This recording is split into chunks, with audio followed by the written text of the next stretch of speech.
buenas noches, bienvenidos y bienvenidas a Aquí se debate, este espacio en CNN Chile, donde queremos mostrarles a los candidatos y candidatas a constituyentes, a la próxima convención constituyente. Rápidamente los invito a conocerlos. Esta noche en el panel de Aquí se debate está el abogado Jaime Flores, militante de la Unión Demócrata Independiente y candidato por el Distrito 10. Comparte panel con la estudiante de Administración Pública Valentina Miranda, candidata por el Distrito 8 y representante del Partido Comunista. Completa la mesa Johanna Rothfeld, futbolista y cientista política. Busca quedarse con un escaño en el Distrito 12 por la lista Independientes No Neutrales. Son la generación sub-30 de la política, del debate, de la conversación ciudadana y les queremos dar la bienvenida aquí a CNN Chile y vamos a siempre hablar en orden alfabético, van a ir las preguntas también y las intervenciones. Jaime Flores, bienvenido. Muchas gracias, Matilde. Valentina Miranda, bienvenida a Aquí se debate. Muchas gracias, Matilde. Y Johanna Rothfeld, bienvenida también a CNN Chile. Gracias. Bueno, en un minuto les quiero preguntar a cada uno por qué razón se interesan en la política, por qué quieren ser constituyentes y cómo se definen y se presentarían. Todo esto en un minuto. Comenzamos por Jaime Flores. Jaime. Bueno, es bien evidente que estamos ante un proceso político histórico. Una vez le escuché a un profesor decir que hay muchos motivos por los que uno puede aproximarse a la política, pero que dos principalmente son fundamentalmente legítimos, por vocación o por responsabilidad. Y yo creo que nuestra generación tiene la responsabilidad de tomar los espacios en política.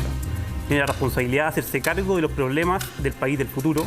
Y además que somos una generación que nos tocó desde el 2011 ver cómo ciertos sectores de la izquierda, como el mismo Partido Comunista, fue monopolizando ciertos espacios de discusión y mermando nuestra democracia. Y eso no puede pasar en este proceso, que debe ser un proceso pensando en la Constitución para todos y en un proceso donde todos puedan participar. Muy bien, quedaron unos pocos segundos. Muchísimas gracias, Jaime. Y vamos con Valentina Miranda. ¿Por qué, Valentina, quieres ser candidata? ¿Por qué estás entrando a la política? Bueno, Matilde, primero saludar a todos aquellos que nos están viendo hoy día en la noche. Como dijiste, soy Valentina Miranda. Tuve la oportunidad de ser vocera nacional de la CONES, de la Coordinadora Nacional de Estudiantes Secundarios durante el año 2019. Fui una de las cuantas que saltó el torniquete y que dio impulso a este proceso constituyente y a la movilización del año 2019. Pero también creo que hoy día los jóvenes tenemos una responsabilidad muy importante en este proceso constituyente y es que seamos nosotros quienes vayan ahí a explicar y a defender nuestra idea. Primero, para construir un Chile mucho más digno, un Chile justo, un Chile plural, un Chile diverso y un Chile que también respete los derechos humanos. Y es por eso también que me quiero tomar mi presentación para exigir justicia por Neco, poblador de Pudahuel, que de hecho era poblador del distrito al cual voy a ir a disputar yo, que fue asesinado por carabineros hace un año atrás y que hoy día también exigimos una ley de indulto para los presos y presas políticas, pero también una ley de reparación para las violaciones a los derechos humanos y las víctimas de este Estado principalmente. Gracias, Valentina. Johanna Rothfeld, tu minuto, ¿por qué entras a la política? ¿Por qué quieres ser constituyente? Bueno, pues saludarte primero, Matilde, y a mis compañeros de panel y agradecerle también a Miranda en representación de los secundarios por ayudarnos en el despertar del estallido social. Y es eso una de las razones que me trae acá. Yo soy deportista, futbolista, soy directora de la Asociación de Jugadoras y he defendido los derechos de las mujeres y de las futbolistas. Entiendo el deporte como reflejo de la sociedad y creo que las luchas que hemos llevado, los problemas que hemos enfrentado son los que enfrentamos hoy en día como sociedad.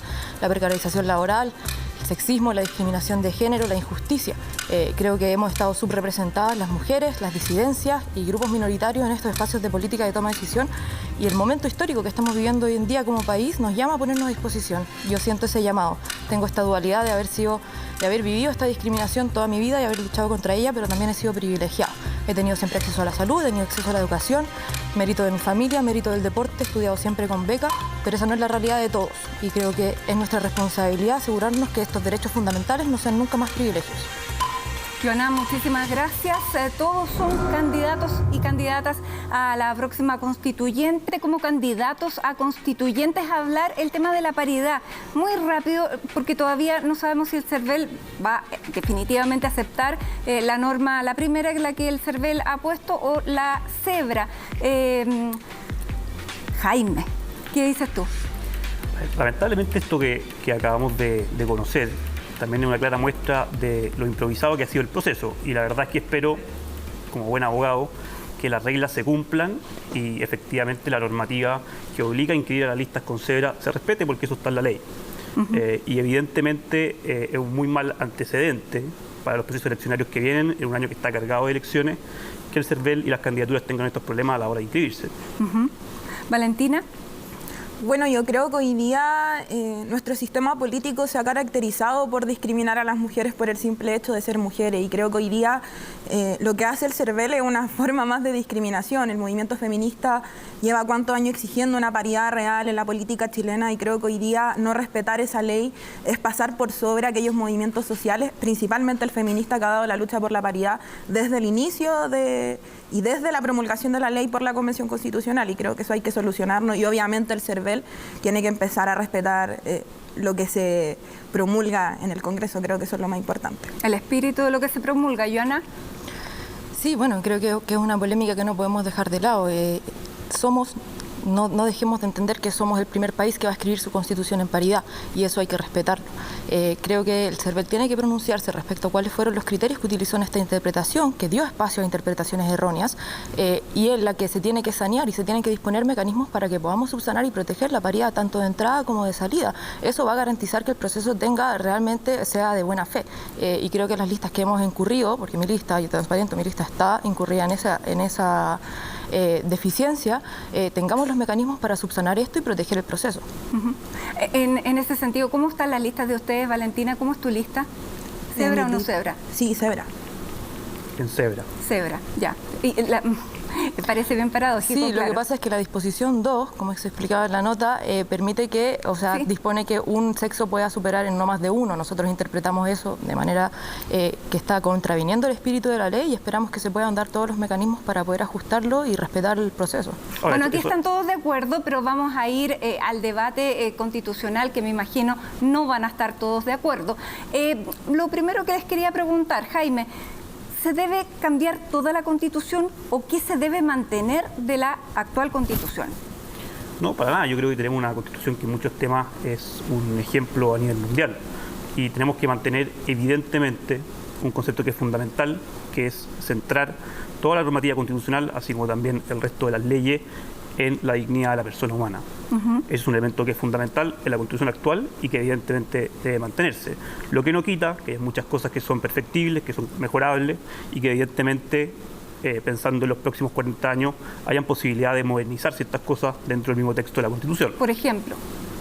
Estoy pensando en que la Constitución no solo debe garantizar con este proceso la paz de los próximos 40 años en nuestro país, sino que también pensando en un criterio de solidaridad intergeneracional con nuestros hijos, con nuestros nietos, con el Chile que viene, y considerar desde las bases de institucionalidad un concepto de desarrollo sostenible, en que podamos desarrollarnos como país con el equilibrio de los pilares económico, social y ambiental. Esa es la parte que debiera cambiar, pero va más por la modificación que por el cambio radical. Valentina. Por el cambio radical. Creo que hoy día la Constitución de Chile, escrita en dictadura, es la que finalmente da este cuerpo neoliberal a la sociedad que tenemos hoy día, y creo que hoy día tenemos que erradicar, y como lo ha dicho el movimiento social movilizado en las calles, tenemos que erradicar todo aquel deje del neoliberalismo en el que vivimos y empezar a avanzar, a poner al ser humano en el centro de la discusión y evitar obviamente que el mercado permee en las decisiones políticas. Creo que hoy día es sumamente importante poner al ser humano al centro de la discusión y empezar a hablar de derechos que no solamente se garanticen y estén inscritos en la Constitución, sino que también los podamos vivir diariamente, como la salud, la educación, las pensiones, etcétera. ¿Y hay algo que se debiera mantener? No, yo creo que no. O sea, hay cosas que obviamente toda Constitución debe tener, pero creo que tenemos que cambiar el enfoque y la lógica con la cual se escribe la Constitución del 80 y que hoy día está en esta crisis política. O sea, el modelo ya se acabó. Chile, el fracaso del neoliberalismo, y su Constitución es la que permite finalmente que este modelo siga en pie, y cambiarla también significa avanzar hacia un nuevo modelo de desarrollo social, político y económico. Joana, ¿cambio o Cambio, de todas maneras. Creo que Valentina hace un punto muy importante. Tenemos una Constitución que fue escrita en dictadura, que fue escrita entre cuatro paredes, y hoy día tenemos la posibilidad de reescribir nuestra Carta Fundamental en democracia, con paridad de género, con reconocimiento a los pueblos originarios, con escaños reservados, lo que es muy importante, y tenemos que revisar punto a punto cuáles son los que son sostenibles y cuáles no. La política, igual que el ser humano y la sociedad, va cambiando, se va modificando, y nuestra Constitución, la actual, la del 80, no permite esos cambios. Entonces tenemos que ver cómo lo adaptamos a la sociedad en la que vivimos hoy en día, con un reconocimiento a las disidencias, con reconocimiento también a los derechos sociales, y ahí para mí el deporte es una fórmula que nos entrega de manera muy simple cómo atacar problemas como la cultura, como la vivienda, como la salud, como el deporte, como la educación. O sea, no podemos pensar en ninguno de esos elementos sin pensar en deporte. Yo me refiero y les pregunto a ustedes en orden alfabético, pero luego de abierta la discusión pueden intervenir, pueden contradecir. Matilde, yo entiendo cuando Valentina dice que Chile es el fracaso del neoliberalismo, entiendo que lo diga, pero me cuesta creer un país que se haya desarrollado de mejor manera en Latinoamérica que Chile.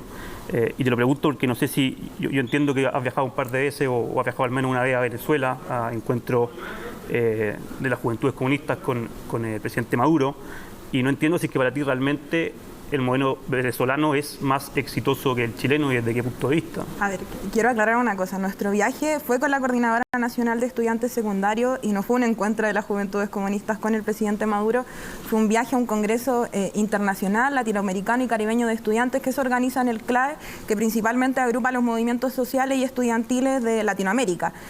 Fuimos a Venezuela, obviamente, por el contexto político en el que se encuentra el país, y también desde ese punto de vista el CLAE, en su síntesis, apoya la autodeterminación de los pueblos, la soberanía de poder decidir frente a la política venezolana, pero yo creo que hoy día estamos aquí hablando de lo que ocurre en Chile, del futuro que queremos construir para nuestro país, y no tomaría a Venezuela como un ejemplo. Creo que los chilenos y las chilenas estamos lo suficientemente capacitados para poder empezar a hablar de nuestro país y no mirar modelos al extranjero. Creo que hoy día estamos lo sumamente capacitados. Yo entiendo, Valentina, que estuvo presente el presidente Maduro en ese encuentro, entonces me encantaría saber cuál es tu opinión de lo que pasa hoy día en Venezuela, pensando en el proceso que viene en nuestro país,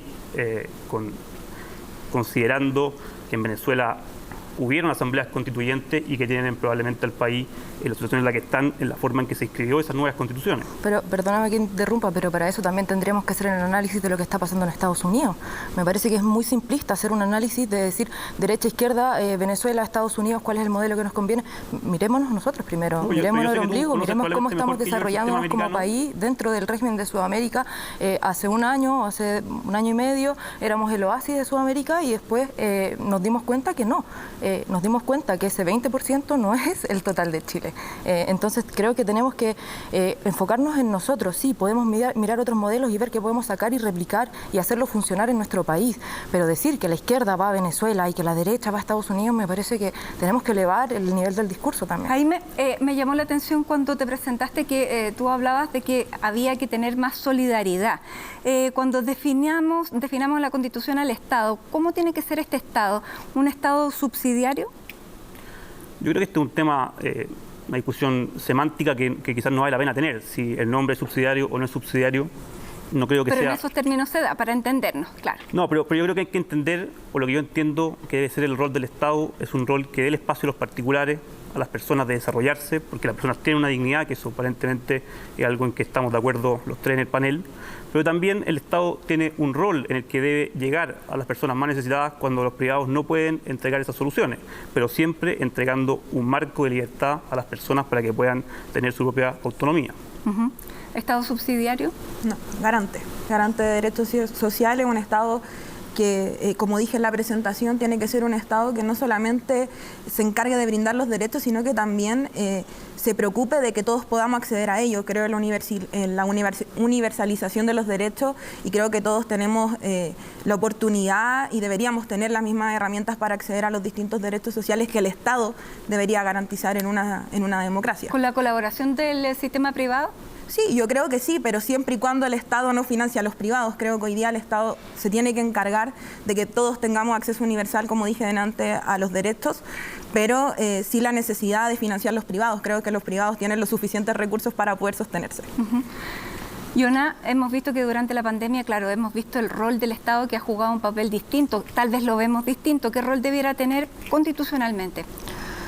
Yo creo que eso es un tema de larga discusión, pero creo que no puede ser subsidiario del Estado, tiene que estar presente, no puede estar ausente como es ahora y con esa fragilidad, tiene que ser capaz de garantizar y de proteger a sus ciudadanos y sí puede convivir con lo privado también, pero no puede olvidarse de lo público. ¿El Estado hasta dónde tiene que llegar en la vida privada de los ciudadanos? Y me estoy refiriendo a lo que pasa con las definiciones de familia, con el aborto, con la eutanasia, Jaime. O sea que generalmente se tiende a decir que la definición hoy día de la Constitución de familia es muy retrógrada, pero en realidad eso no es así. En la discusión de la Comisión Ortúzar en los años 80 se dejó expresamente establecido el concepto de familia sin definirla, justamente por una mirada muy moderna e innovadora a lo que es la familia. Y no se deja definir a la familia porque la Constitución entiende que debe protegerse no solo la familia clásica, heteroparental, sino que cualquier tipo de familia. Y eso creo que es importante, mantener esa indefinición de la Constitución, pero siempre dejando a la familia como el núcleo fundamental de la sociedad.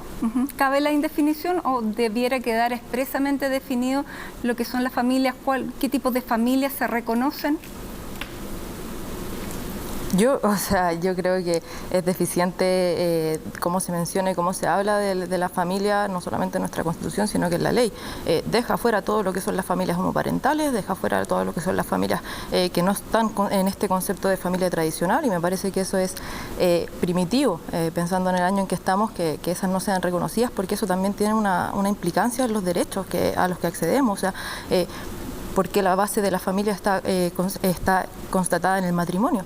¿Y qué pasa con todas las diversidades y con toda la población LGBTQ+, que no está dentro de esa definición? Creo que eso es algo a lo que tenemos que atendernos hoy en día, porque solamente el AUC, porque solamente acuerdo de unión civil y no matrimonio igualitario. Perdona, Yona, pero sería primitivo si la Constitución efectivamente definiera familia como la familia con padres del mismo sexo. Pero eso es justamente lo que la Constitución actual no hace y permite entender en esta concepción de la dignidad de la persona humana, de que somos todos iguales. No entiendo cuál es la necesidad de clasificar y hacer distinciones entre personas. O sea, visibilizar y reconocer es una piedra fundamental para poder garantizar derechos. Hoy en día la población LGBTQ+ está invisibilizada completamente y eso nos deja vulnerables a un atropello de nuestros derechos. O sea, no creo que tenga que ejemplificar. La ola de femicidios y de violencia que hay contra las diversidades es evidente para todos, no solamente en Chile, a nivel mundial. Entonces creo que si hoy día tenemos la oportunidad de revisar nuestra Carta Fundamental y poder generar mecanismos que protejan a las diversidades y que nos protejan a los chilenos, chilenas y chilenes en nuestra diversidad, hay que hacerlo. Valentina. Yo me quiero sumar a las palabras de la Yona. Yo creo que hoy día no solamente se trata de escribir la Constitución y estipularlo como un escrito. Creo que hoy día tienen que haber herramientas para la visibilización. O sea, como decía la Yona, y que estoy sumamente de acuerdo, hoy día se invisibiliza todo lo que no es común, todo lo que no estamos acostumbrados a ver. Empezando por las familias homoparentales, avanzando hacia la ley, por ejemplo, de matrimonio igualitario, que es una de las leyes que ha impulsado el movimiento de las disidencias sexuales y que hoy día se ha discriminado de una manera increíble. Y esos son los tipos de leyes que finalmente vienen a discriminar los otros conceptos de familia que existen. Creo que hoy día, si bien la Constitución puede ser muy ambigua con respecto al término de familia y dejar abierto a la conceptualización, también tenemos que generar leyes que garanticen el derecho de las disidencias sexuales a poder ser sujetos de derecho también en el proceso constituyente. Y respecto a lo que el Estado entra en la vida privada, se ha discutido y se ha debatido en el último tiempo mucho sobre el aborto. Argentina acaba de aprobar el aborto libre, aquí se está nuevamente debatiendo sobre el aborto en cualquier causalidad, pero también se está debatiendo lo que pasa con la eutanasia, hasta dónde una persona puede decidir morir cuando ya no hay remedio, cuando el dolor es insoportable o cuando no tiene ninguna posibilidad de recuperarse. ¿Qué es lo que piensan ustedes respecto a esas definiciones, tanto del aborto, pero me gustaría saber especialmente la de la eutanasia, porque es un tema que se está discutiendo ahora? No, yo personalmente creo que la Constitución debe respetar y proteger la vida desde la concepción hasta la muerte natural. Y entiendo también las miradas de repente feministas de cómo debiese escribirse la Constitución, pero también tratemos de entender qué es el feminismo, porque si el feminismo es la defensa o la lucha por que las mujeres tengan igualdad de derechos que los hombres, yo estoy absolutamente de acuerdo y parece que también soy feminista. Pero si el feminismo, y acá vuelvo a lo que estábamos hablando antes, de empezar a hacer categorizaciones, si el feminismo es la ideología que va a hacer distinciones entre tipos de mujeres, yo creo que no puedo declararme feminista, porque en el fondo si vamos a distinguir entre mujeres que tienen derecho a salir a marchar, tienen derecho a salir a protestar por sus derechos, y mujeres que por el otro lado están silenciadas en el vientre de su madre, bueno, yo no puedo estar a favor de ese feminismo abortista y ese feminismo que no respeta la vida del que está por nacer. ¿Feminismo abortista? Coincido que no puedes declararte feminista con esa línea de pensamiento, o sea, la protección a los derechos y a la autodeterminación y la decisión por sobre nuestros cuerpos como mujeres es la primera piedra fundamental del feminismo. Entonces creo que realmente no podemos hablar de eso y estamos hablando de que quieres defender la vida del que está por nacer y cuando nos preocupamos de la vida de la mujer y cuando nos preocupamos de esa persona, porque constatemos que la derecha muchas veces dice, bueno, nos preocupamos de todas las vidas, hasta que sale de las diversidades, hasta que es pobre, hasta que no tiene acceso a la salud y educación. Entonces, preocupémonos realmente de quién está viviendo hoy en día, preocupémonos realmente del derecho a decidir. ¿Derecho a decidir en toda ocasión, Valentina? Sí, por supuesto. Desde el nacimiento hasta la muerte. Yo estoy de acuerdo con el aborto y también estoy de acuerdo con la eutanasia. Creo que cada persona tiene la decisión y tiene la autodeterminación de hacer lo que quiera con su cuerpo, y creo que las mujeres hemos dado una lección con respecto a esa lucha. Creo que hoy día las mujeres estamos abanderadas en este movimiento que no solamente tiene que ver con los derechos sexuales y reproductivos de nosotras, sino que también por la emancipación de nosotras en esta sociedad patriarcal que nos discrimina por el simple hecho de ser mujeres, nos discriminan por abortar, nos discriminan por dejar a los hijos, nos discriminan en el trabajo, nos discriminan por estar embarazados. O sea, finalmente hay un sinfín de discriminaciones que el movimiento feminista viene a abarcar y que también trata de erradicar, y creo que hoy día encasillarnos en un feminismo abortista creo que es un error, una lectura errónea de lo que es el feminismo. Hoy día el feminismo es una lucha emancipadora de las mujeres y creo que no deberíamos soltarlo nunca más, porque es uno de los movimientos sociales que está produciendo los mayores cambios en nuestro país. O sea, yo creo que hoy día que la próxima Constitución vaya a ser escrita en paridad es uno de los mayores ejemplos de que el movimiento feminista está dando lección con respecto al mundo político. ¿Debiera quedar definido, Jaime, constitucionalmente los derechos que tiene una mujer y hasta dónde se respeta su decisión sobre su cuerpo? Lo que decía antes, yo no entiendo por qué hacer distinciones entre clases de personas. Yo creo en la dignidad de cada persona y que cada persona tiene igualdad de derechos, sin importar si son hombres, sin importar si son mujeres, sin importar la orientación política, sin importar la orientación sexual. Y por lo mismo, yo soy un defensor de que las mujeres tengan libertad de hacer lo que quieran con su cuerpo, de que puedan emprender la actividad económica que deseen, pero no entiendo por qué hablar de hacer lo que quieran con su cuerpo cuando en realidad lo que hay dentro del vientre materno es una persona distinta. Y que en la mitad de los casos no solo es una persona distinta, sino que además es una mujer. No entiendo por qué. ¿Estás hablando de una persona? Pero evidentemente hay una persona. En el feto, en el nonato. Pero evidentemente, y esto no es una discusión jurídica, es una discusión, si quieres, más filosófica, pero evidentemente el cigoto de 14 semanas de la diputada Orsini es una persona.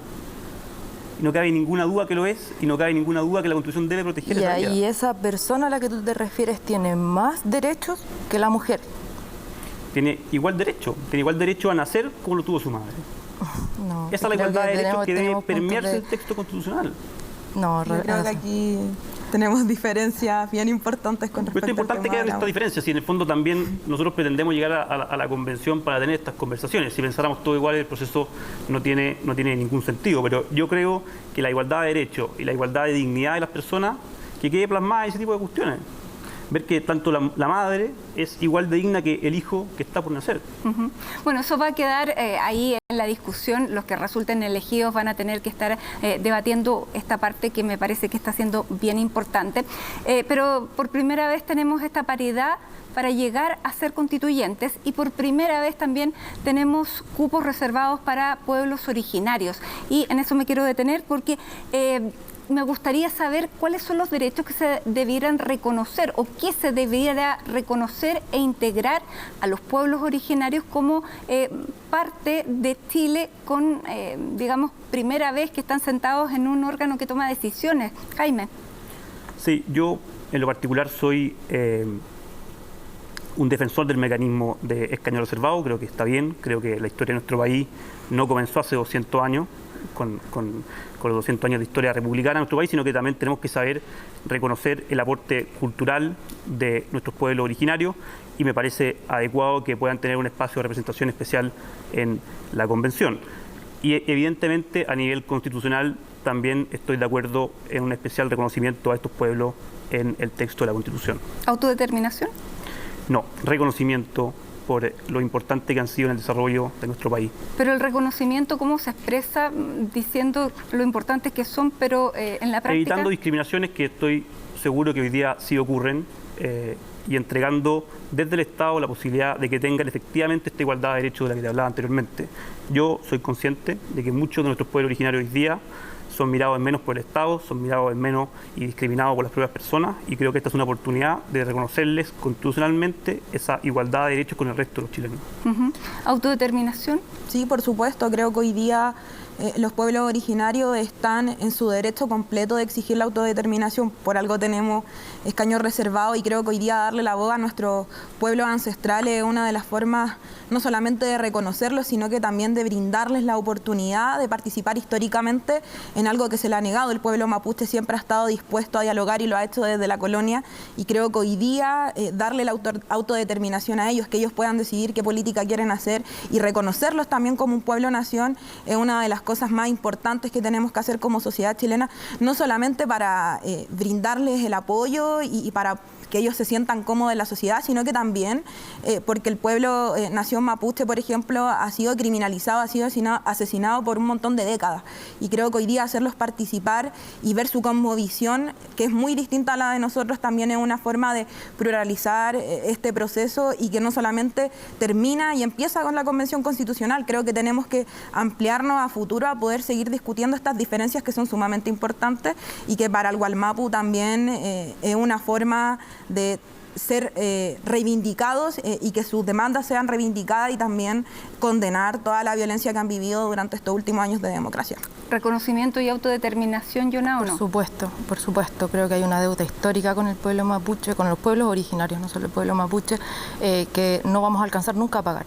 Pero creo que es un primer paso, primero tener los escaños reservados y asegurar la participación en nuestra nueva Constitución, pero también tiene que haber un reconocimiento a la autodeterminación y a la autonomía política. Tenemos que saber respetar eso. Esta es su tierra,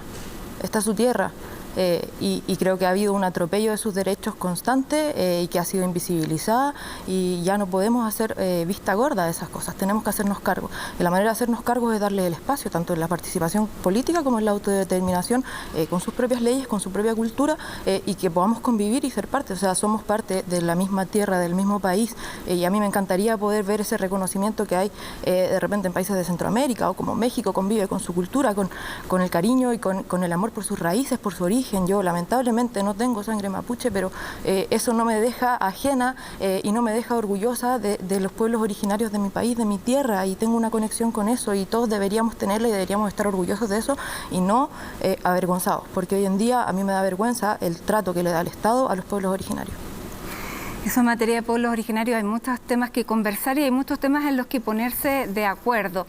Y parte importante de este ponerse de acuerdo en un principio ha sido esta definición de los 2 tercios. Los 2 tercios que van a definir o no los cambios a la Constitución, los acuerdos que tienen que aprobarse por 2 tercios. Y hago esta introducción porque el día de mañana hay una pauta del Partido Comunista para abolir estos 2 tercios y nuevamente proponer el tema de la mayoría simple. Jaime, ¿qué te parece? A ver, no sé si queremos darle la palabra primero a Valentina, que defienda la opinión oficial del partido, pero en lo personal, y esto quizá hay que hacer una introducción que es importante entenderla, de qué es lo que es la Constitución y cuál es la importancia de la Constitución. La Constitución establece las reglas del juego, si estuviésemos en términos deportivos, ya que estamos con la Yaoná, que es una futbolista, una deportista de alto rendimiento. La Constitución son las reglas del juego. Para un país, la Constitución es la forma en la que los derechos de las personas se ven asegurados y en la que limitamos el poder del Estado. Y las constituciones están pensadas para que duren muchos años. Por eso que todo el mundo parece cliché, pero es cierto cuando decimos pensamos en la constitución de los próximos 40 años, eso idealmente que sea así. Y lo que pasa cuando hay una votación, tanto en el Congreso o lo que esperemos que pase en la Convención, es que necesitamos cierta estabilidad. Necesitamos que las normas que se aprueben se mantengan vigentes por mucho tiempo y que hayan ciertos acuerdos mínimos dentro de los representantes de la Convención. Y eso se logra con quórum alto. Y no es algo que sea dictatorial ni tiránico, es la forma jurídica en la que se pueden llegar a acuerdos y que se mantengan estables en el tiempo. Valentina, ¿cómo se explica esta reivindicación nuevamente del Partido Comunista sobre esto, mayoría simple? Bueno, yo creo que los comunistas, y no solamente los comunistas, sino que la sociedad en la calle, primero que todo, con respecto al tema de los 2 tercios, yo, y siempre lo digo, nosotros nos firmamos el acuerdo por la paz que se firma en noviembre del año 2019 por lo mismo, porque primero no se nos invita a la discusión, pero también porque estos 2 tercios vienen a condicionar este acuerdo. Y creo que estos últimos 30 años de gobierno de la concertación y de la derecha se ha gobernado con los 2 tercios y hemos tenido proyectos de ley que han estado incluso 18 años en Cámara Baja.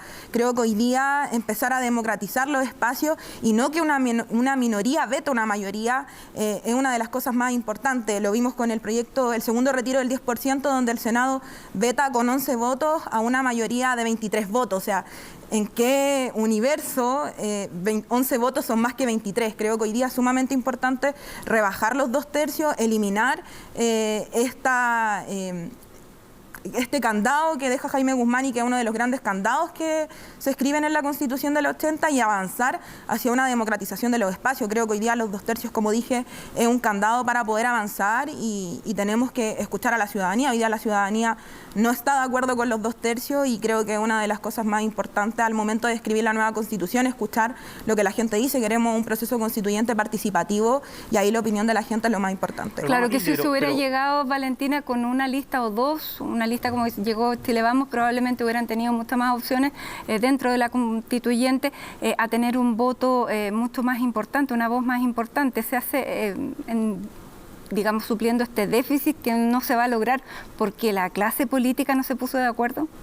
A ver, yo quiero erradicar este mito que existe con respecto a la clase política. Hace mucho tiempo atrás nos dijeron que habían personas específicas para hacer política y nos quitaron ese derecho universal, sobre todo a los pueblos. Y creo que hoy día reivindicar la palabra política como algo que estamos reconquistando es una forma también de expresarle a la gente que no hay gente específica para hacer política, que todos tenemos el derecho a hacerlo.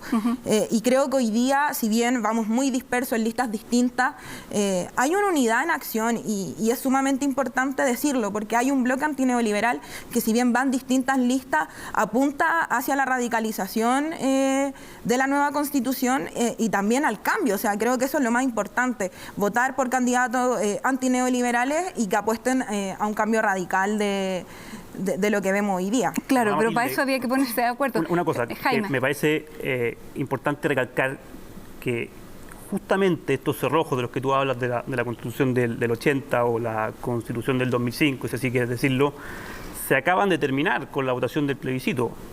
Chile decidió soberanamente partir de cero con el proceso constituyente. Entonces no entiendo que sigamos tratando de, sobre todo el Partido Comunista, que se sube por la puerta de atrás a la micro, a tratar de poner en duda la legitimidad de este proceso, buscando modificar las mayorías con las que se va a aprobar el texto de la Constitución, cuando en realidad lo que está pasando es que estamos partiendo un proceso de cero y que necesitamos estabilidad para lo que viene y para que las normas de la Constitución se mantengan vigentes un buen tiempo. Yo estoy de acuerdo con el tema de la hoja en blanco, creo que es algo importante, pero también decir que el Partido Comunista no se sube por la puerta de atrás. Nosotros llevamos desde incluso la campaña de la compañera Gladys María en el año 2000 hablando de un proceso constituyente y desde la Fundación con Luis Emilio Recabarren de nuestro partido hablamos de un cambio constitucional.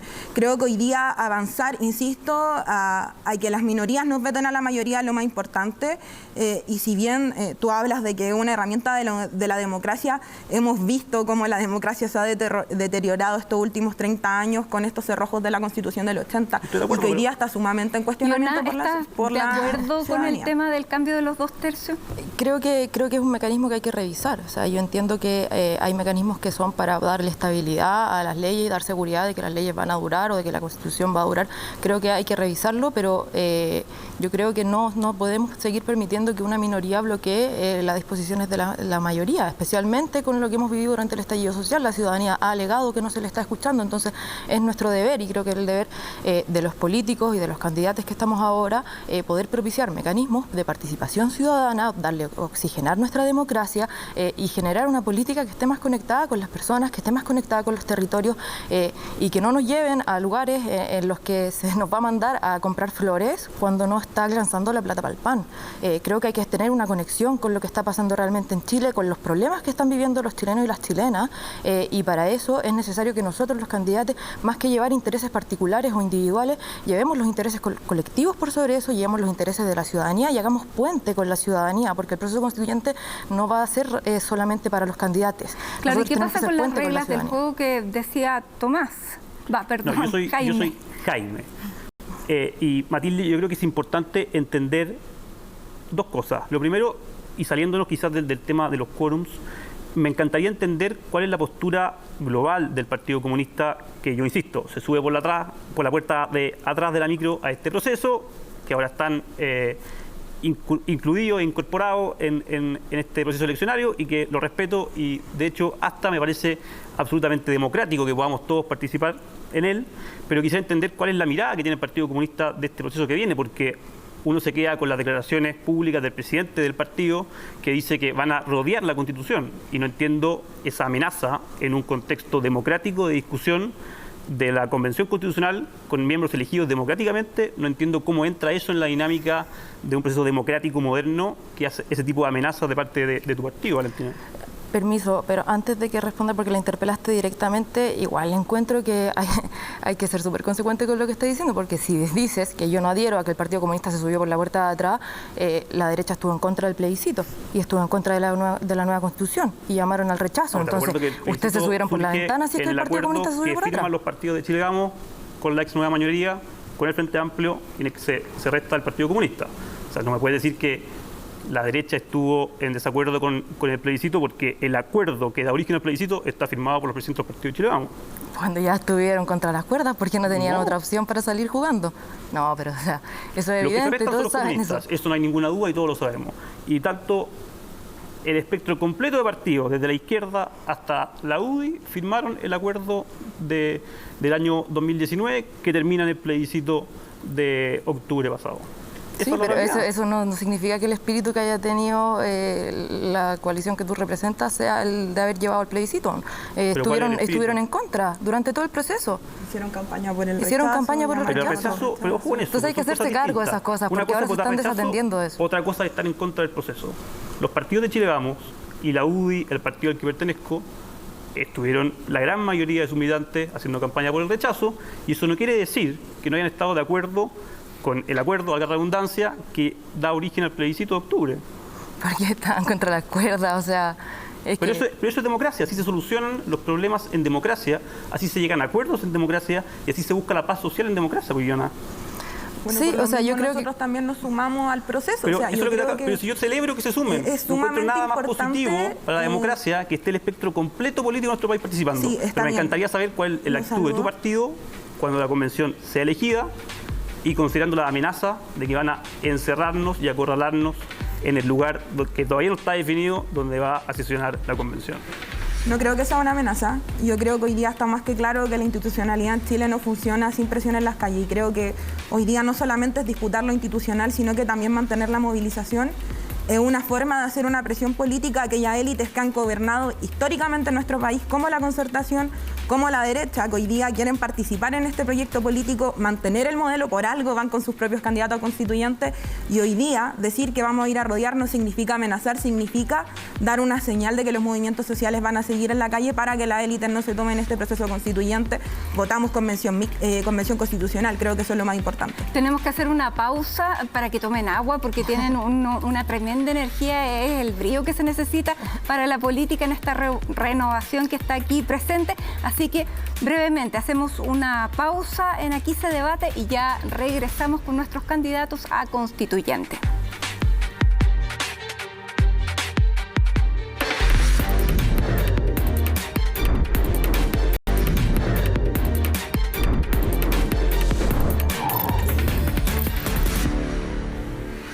Y ya estamos Estamos de regreso en Aquí se debate con nuestros candidatos a constituyentes sub-30, la savia nueva que llega a la política. Queremos saber sus definiciones y por eso tenemos ahora una entrevista que hemos llamado la entrevista Flash. Son definiciones rápidas, es una entrevista de 2 minutos para cada uno de ustedes y como hemos hecho a lo largo del programa, partimos también en orden alfabético con Jaime Flores. Jaime, ¿cuáles son los valores que definen a un joven de la UDI?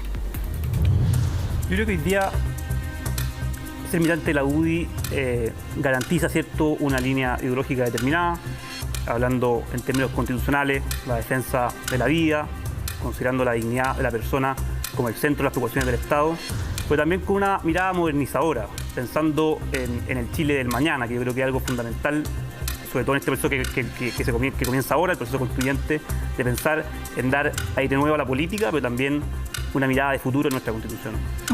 ¿De quién te sientes más cercano? Hay 2 precandidatos que están en tu partido, ¿de Joaquín Lavín o de Evelyn Matei? Yo la verdad es que los admiro mucho los dos. Me encanta la energía de Evelyn Matei y admiro mucho la forma en que Joaquín Lavín ha sabido leer a la sociedad, sobre todo en estos últimos años. No me identifico particularmente con ninguno de los dos y soy un militante disciplinado. Voy a esperar la decisión del partido para ver a quién apoyaré. Pero si el partido diera libertad de acción, ¿votarías, por ejemplo, por José Antonio Kast? ¿Te representa más? No, yo soy militante disciplinado y me siento plenamente identificado por los candidatos o precandidatos en realidad que lleva mi partido. Pero ninguno te convence mucho. ¿Y si hubiera libertad? ¿Por José Antonio Kast o por militantes de partidos que conforman la coalición? No, yo voto por militantes de la UDI. Bueno, dentro de los militantes de la UDI tenemos esta definición, no sabemos todavía qué va a pasar. Y si hablamos de la definición de la UDI, la expresidenta de la UDI, Jacqueline Van Rysselberghe, ha criticado duramente la salida del ministro Briones para convertirse en precandidato presidencial. ¿Qué te parece a ti? No, yo soy un demócrata, un profundo convencido de la democracia y creo que en un escenario como el actual, cualquier persona tiene derecho a competir y sobre todo si está representando a un partido político en hacerlo de la forma que lo estime conveniente. No tengo ningún problema con la candidatura del ministro Briones, a quien también admiro mucho por lo que hizo en su pega en el gobierno. ¿Pinochetista sí o no? Este panel tiene una gracia. Somos puros nacidos en democracia. Pero sí, entonces... Creo que hay que mirar al futuro, Matilde. Muy bien, lo salvó la campana. Nos vamos con Valentina Miranda en esta entrevista Flat. Y partimos por la juventud. Tú tienes 20 años. ¿Qué significa ser joven en el Partido Comunista? Bueno, yo creo que ser joven en la sociedad es complicado. Siempre nos vemos discriminados. Recuerdo cuando era menor de edad, las opiniones que existían con respecto a lo que yo decía, es que eres cabras chicas, que no tenían la experiencia suficiente para poder hablar de tal tema. Y creo que hoy día los jóvenes hemos dado una lección no solamente a nivel sociedad, sino que también desde la militancia, desde las juventudes comunistas. Hoy día estamos en nuestro Congreso Nacional y creo que es sumamente importante definir no solamente las políticas de la Jota, pero también darle una lección al partido de que hoy día los jóvenes somos los que están llevando las riendas de la política en Chile y que también tiene que haber una oxigenación de nuestro partido. Creo que eso es sumamente importante. Tú has sido bien crítica del adultocentrismo. ¿Esa crítica es transversal o es para tu partido también?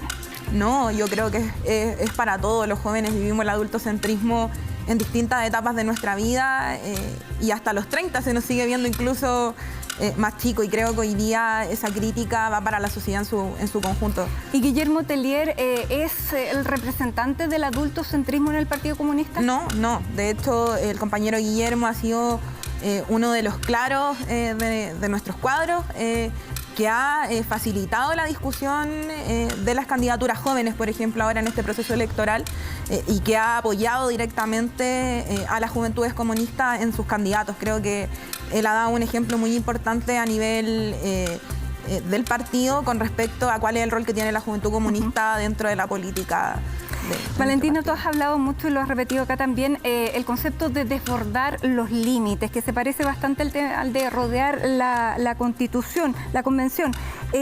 ¿No es amenazante ese tono cuando lo que va a pasar en la Constituyente es que se tienen que llegar a acuerdos?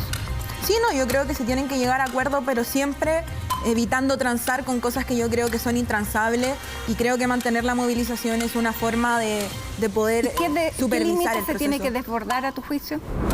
absolutamente todo lo que haya que desbordar. Creo que hoy día se tiene que transformar todo lo que tiene que ser transformado y si eso significa mantener la movilización en la calle, se tiene que mantener. Muchas gracias y vamos con Yoná, que durante todo nos ha costado este nombre, pero vamos contigo, Yoná, para que la gente te conozca, futbolista. Hemos visto, Yoná, que hay rivalidad siempre entre hombres y mujeres y digamos que en el fútbol parece que esta rivalidad es más evidente. Al mismo trabajo el pago es absolutamente discriminatorio y diferente. ¿Cómo vives tú un deporte con estas características, con la característica que tú tienes de defensa del feminismo? Creo que el fútbol es un mecanismo, o sea, es un espacio en el que se evidencia de manera muy potente las diferencias de género que existen. O sea, no hay mujer que se separe en una cancha y espere que la traten distinto solamente por el hecho de ser mujer, y esa es una realidad que me tocó vivir a mí de niña y que le toca vivir a todas mis compañeras. Desde ahí me construyo. Yo me reconocí feminista tarde, pero yo creo que soy feminista desde el minuto en que me paro en una cancha y espero que me traten de la misma forma.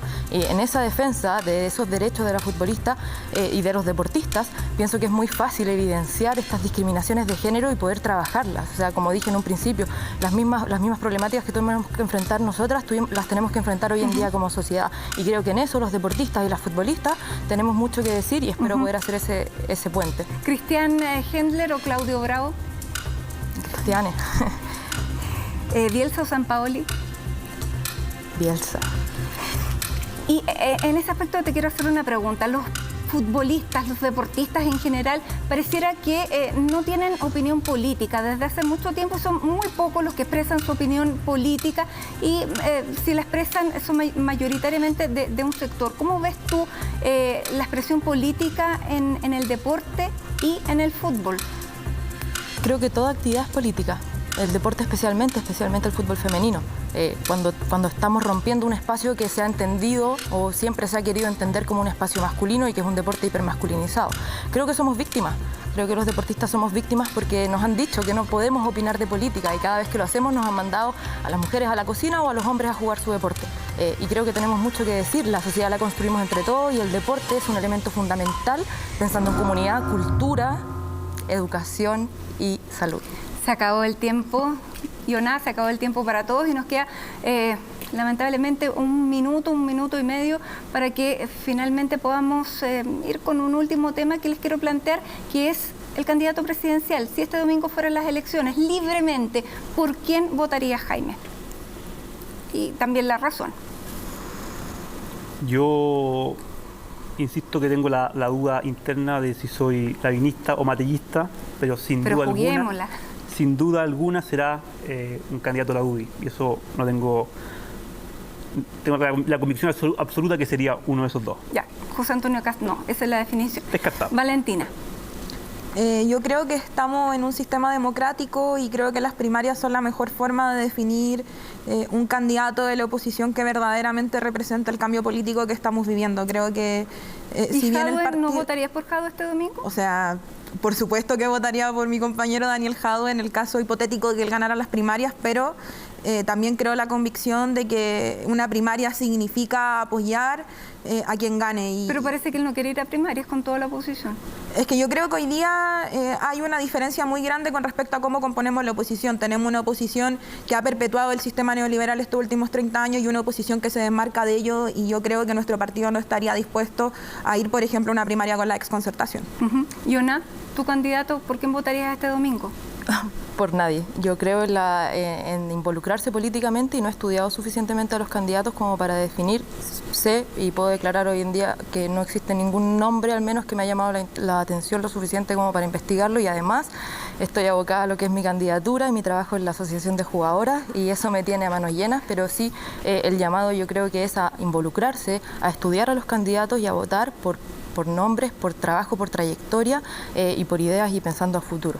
Bueno, les fue mal a los candidatos aquí en este panel. Afortunadamente todavía queda muchísimo tiempo para estas definiciones. Yo les quiero agradecer esta participación en este panel, en Aquí se debate, por estar presentes en esta categoría que pudiéramos llamar los sub-30 de la política. Muchísimas gracias a cada uno de ustedes y también a ustedes por seguirnos aquí en Aquí se debate. Sigan en nuestra sintonía. Muy buenas noches.